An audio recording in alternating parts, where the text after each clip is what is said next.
Yan, so ikuko natin ng ano yan? Breadcrumbs? Breadcrumbs. Breading mix.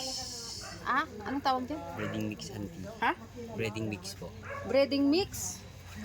Ah, ito ang ating chef. Crispy fry, di ba Crispy yun? fry. Crispy fry yun. So yung tukling natin, i-crispy fry natin. Yan. Paano yan? Kasi matigas yan. Hindi ba matigas? Hindi lambot yan pag malambot sa manok. Hindi pa ako nakatikim niya. Malambot yan. Malambot yan.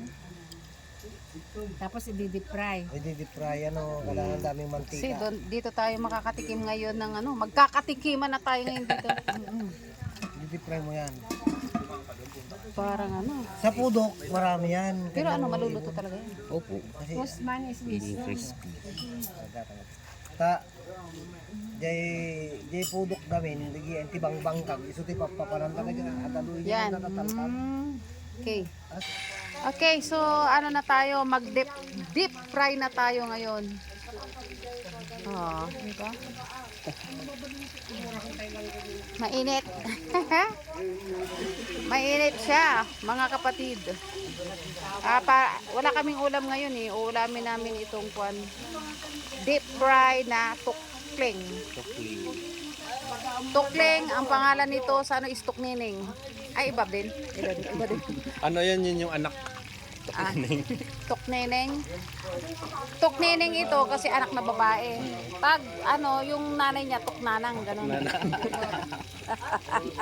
Tatang. Tuktatang.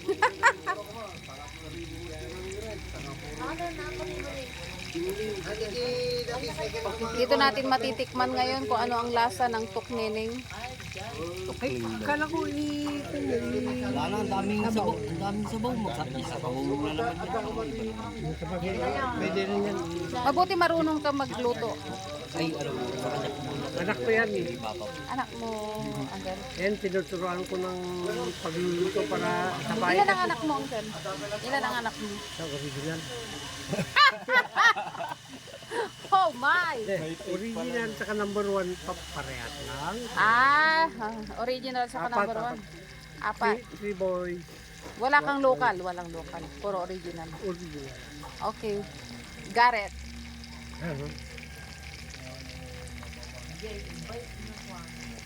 Yun ang naaamoy ko eh. Pinapaitan. Wala eh. Pinag-aaral ko eh. Mahina naman ang ulo.